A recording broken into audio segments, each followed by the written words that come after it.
Hello అండి. Good morning. ఇవాళ fat loss journey day 12. నిన్నంతా రాజమండ్రిలో పొద్దునుంచి సాయంత్రం దాకా తిరిగేసి ఫుల్ ఎంజాయ్ చేసాం గదా! ఇంకా ఆ నీరసం ఇవాళ చూపించిందనమాట. 6:30కి లేచాను ఇవాళ నేను. ఇంకా వాటర్ తాగడం స్టార్ట్ జేయాలి. నిన్నైతే మరీ దారుణంగా 3 లీటర్లు కూడా తాగానో లేదో తెలీదు. ఎందుకంటే బయటికెళ్ళినప్పుడు వాటర్ ఎక్కువ తాగుతుంటే టాయిలెట్‌కి ఇబ్బందయిపోతుందని సరిగ్గా తాగట్లేదమాట. అందరూ సేమ్ ప్రాబ్లమ్ ఫేస్ చేస్తారు కదా! నాకు అదే ఇబ్బందవుతుంది. అందుకే ఇంట్లో ఉన్నప్పుడైనా కనీసం 5 లీటర్లకు తగ్గకుండా వాటర్ తాగాలని డిసైడ్ అయ్యాననమాట. ఇవాళ నుంచి నీ వాటర్‌లోకి చియా సీడ్స్ వేసుకొని తాగుదాం అనుకుంటున్నాను. ఎందుకంటే చియా గాని, సబ్జా గాని రెండిట్లో ఏదైనా తాగొచ్చు. చియా అయితే ఒమేగా 3 ఫ్యాటీ యాసిడ్స్ మనకి ఫిష్‌లో కన్నా చాలా ఎక్కువ ఉంటాయండి. అందుకే చియా సీడ్స్ వాడడం చాలా మంచిదనమాట. వెయిట్ లాస్‌కి బాగా యూజ్ అవుతాయి. హెల్ప్ చేస్తాయన్నమాట ఫాస్ట్ వెయిట్ లాస్‌కి. అందుకే చియా సీడ్స్ అయితే యూజ్ చేస్తున్నాను. మీకు సబ్జా అవైలబుల్‌గా ఉంటే అది కూడా వాడుకోవచ్చు. మెయిన్ మనం ఈ మిల్క్ ప్రొడక్ట్స్ అంటే పెరుగు, మజ్జిగ ఇవేం తీసుకోవట్లేదు. అట్‌లీస్ట్ కొబ్బరి నీళ్ళు కూడా తీసుకోవట్లేదు కాబట్టి ఈ డైట్‌లో మనం ఖచ్చితంగా చియా గానీ, సబ్జా గానీ రెండిట్లో ఏదో ఒకటి నానబెట్టుకుని మనం రోజు తాగే వాటర్‌లో అయితే కలుపుకొని తాగాలండి. అలా అయితే చలవ చేస్తది బాడీకి. ఇంకా తొందరగా వెయిట్ లాస్‌కి కూడా యూజ్ అవుతదనమాట. సో, ఇవాళ నుంచి నేను చేయాల్సిన పనైతే అది. సరే మరైతే ఇవాళ డైట్ రెసిపీ అయితే మష్రూమ్ క్యాప్సికమ్ స్టిర్ ఫ్రై అనమాట.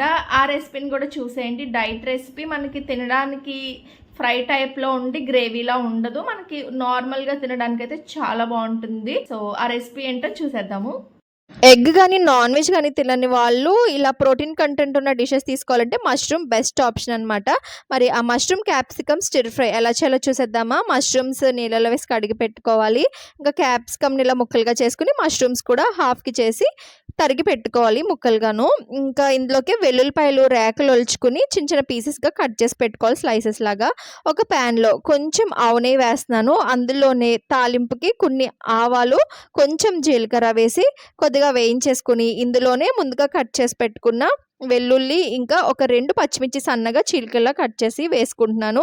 ఇవి కొంచెం సాటర్ చేసుకుంటే సరిపోతుంది. మరీ ఎక్కువగా వేగనవసరం లేదు. ఇందులోనే హాఫ్ టీ స్పూన్ అల్లం వెల్లుల్లి పేస్ట్ వేసి దీన్ని కూడా వేగించుకొని ముందుగా కట్ చేసి పెట్టుకున్న మష్రూమ్స్ ఇంకా క్యాప్సికమ్ కూడా వేసేసుకొని బాగా కలుపుకోవాలి.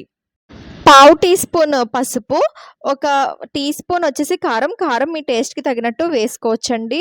ఇంకా ముందుగా కల్లుప్పుని పౌడర్ చేసి పెట్టుకున్న సాల్ట్ అయితే వేసుకుంటున్నాను. కల్లుప్పే వాడుకోవాలి మనం రెసిపీస్‌లో. ఇంకా ఒక టీ స్పూన్ ఫుల్ ధనియాల పొడి అయితే వేస్తున్నాను. ఇది హోమ్‌మేడ్ గరం మసాలా పౌడర్ అండి. ఇందులో యాలక్కాయ, లవంగ, దాల్చిన చెక్క, గసగసాలు ఉన్నాయి. అవన్నీ ఏసి మిక్సీ పట్టిన పౌడర్ అనమాట. అది ఒక పావు టీ స్పూన్ వేసి ఇవన్నీ బాగా కలిసేటట్టు కలిపేసుకోవాలి. ఇలా కలిపేసుకొని మూత పెట్టుకొని కాసేపు ఉండేసరికి మష్రూమ్స్‌లో వాటర్ అయితే వచ్చేస్తదండి. మష్రూమ్ వాటర్ కంటెంట్ ఎక్కువ. ఆ వాటర్‌తోనే ఈ ఫ్రైనయితే ఉడకబెట్టేసుకుంటే సరిపోతుంది. మనకి ఎక్స్‌ట్రా వాటర్ కూడా అవసరం ఉండదు.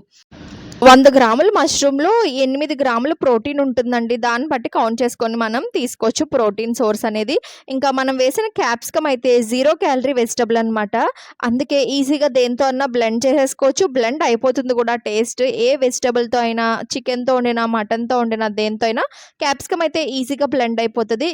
ఇంకా క్యాప్సికమ్, మష్రూమ్ ఫ్రైలో నీళ్ళైతే బాగా ఇంకిపోయాయి కదండీ! ఇంక బాగా కలిపేసుకొని, ఇంకా కొంచెం కూడా నీళ్ళు లేవన్న స్టేజ్‌లో కొంచెం ఫైనల్ టచ్ కొత్తిమీర చల్లేసుకుంటే మన క్యాప్సికమ్, మష్రూమ్ స్టిర్ ఫ్రై అయితే రెడీ అయిపోయినట్టే. చాలా డెలీషియస్‌గా ఉంటుందండి ఈ రెసిపీ. తప్పకుండా ట్రై చేయండి. ఈ రెసిపీ మీకు నచ్చితే వీడియోకి ఒక లైక్ చేయండి. ఇలాంటి ఇంకా డైట్ రెసిపీస్ కావాలి అనుకుంటే నా ఛానల్‌కి సబ్స్క్రైబ్ చేసుకోవడం మర్చిపోవద్దు. మీల్ వన్ టైమ్ అయితే అయిపోతుందండి 10:00. ఇంకా boiled eggs 2, mushroom capsicum stir fry, nuts, seeds, carrot, కీరా, సలాడ్ కంపల్సరీ ఇవన్నీ తీసుకోవాలన్నమాట ఖచ్చితంగాను. డే 12 మీల్ 1 అండి. మష్రూమ్ క్యాప్సికమ్ స్టిర్ ఫ్రై ఏం టేస్ట్ అండి బాబు! అహా! ఏం టేస్ట్ అంటున్నానండి.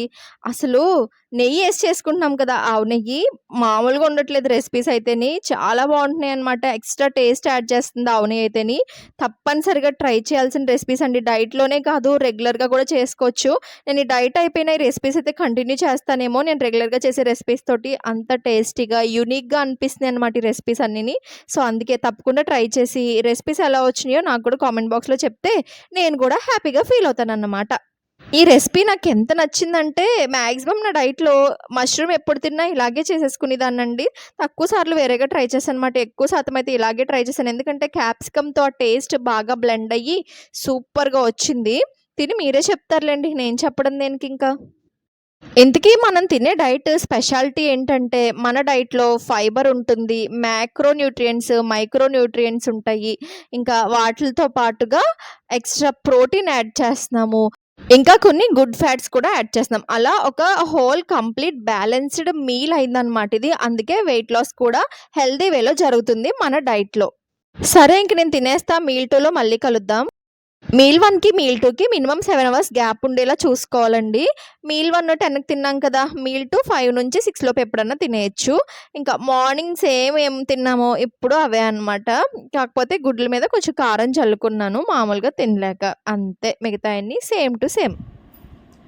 డే 12 మీల్ 2 అండి ఇది. ఇవాళ కొంచెం ఆకలి అనిపిస్తున్నట్టు అనిపించింది. సో ఇవి తినేసాక ఇంకా సరిపోకపోతే ఒక ఎగ్ ఆమ్లెట్ వేసుకుంటాను ఆనియన్స్ అవి వేసుకుని. ఇంకా ఆకలి అనిపించలేదు, హెవీగా అనిపిస్తే ఇంక వేసుకోను. సో ఇదన్నమాట ఈవినింగ్ డైట్ అయితేని. సాధారణంగా ఒక మనిషి ఉదయం, సాయంత్రం కలిపి 6 గుడ్ల వరకు తినొచ్చండి. ఉదయం 3 సాయంత్రం 3 అలా తినొచ్చనమాట. కానీ అన్ని తినలేం గాబట్టి ఇలా 2 ఇలా కూడా తినలేని పక్షంలో ఆమ్లెట్ వేసుకోవాలి. కనీసం 2 అయినా తినాలి పూటకి. మరీ తగ్గిచ్చేస్తే ప్రోటీన్ సోర్స్ తగ్గిపోద్దనమాట. ఇంకా చికెన్ అవి ఉన్నప్పుడు పర్వాలేదు. ఎగ్ మానేసినా, స్కిప్ చేసినా ఏం కాదు. కాకపోతే అప్పుడు కూడా తింటే ఇంకా బాడీకి కావాల్సిన దానికన్నా ఎక్కువ ప్రోటీన్ అంది. ఆ ప్రోటీన్ బ్రేక్ డౌన్ చేసుకోవడానికి ఇంకా ఫ్యాట్ ఎక్కువ కరుగుద్ది. అంతే తేడా. ఎక్కువ తిన్నా ఇష్యూ ఏం లేదు. నేను ఫస్ట్‌లో సీడ్స్ వేపుకున్నప్పుడు తెలియక చియా సీడ్స్ కూడా వేపేసి అందులోనే కలిపేసాను కదా! నానబెట్టుకొని తిన్నప్పుడు జిగురుగా చికాకుగా అనిపిచ్చేది నవలడానికి. ఇంక అందుకే మా మమ్మీ జల్లెడ పట్టేసి చియా సీడ్స్ సెపరేట్‌గా తీసిందమాట. అవి ఇంక నానబెట్టేసుకొని వాటర్‌లో కలిపి ఈజీగా తాగేయొచ్చు. అలా తాగితేనే బెస్ట్ అనమాట చియా సీడ్స్ ఇలా డైరెక్ట్‌గా తినేకన్నాను. సరే మరైతే ఇంక నేను ప్లేట్ ఖాళీ చేసేసి వెళ్ళి మొక్కలకి నీళ్ళయి పోసుకుంటానండి. వీడియో మీకు నచ్చిందా? నా డైట్ వీడియోస్ మీరు ఫాలో అవుతున్నాము. ఇంత వెయిట్ తగ్గాము, అంత వెయిట్ తగ్గాము, అలా ఉంది, ఇలా ఉందని కామెంట్స్ చేయండి. నేను కూడా తెలుసుకోవాలి కదా! ఎవరైనా చేస్తున్నారో లేదో. మరంతే మరి ఈ వీడియో అయితే మళ్ళీ డే 13 వెయిట్ లాస్ వీడియోతో మళ్ళీ కలుద్దాం. బాయ్.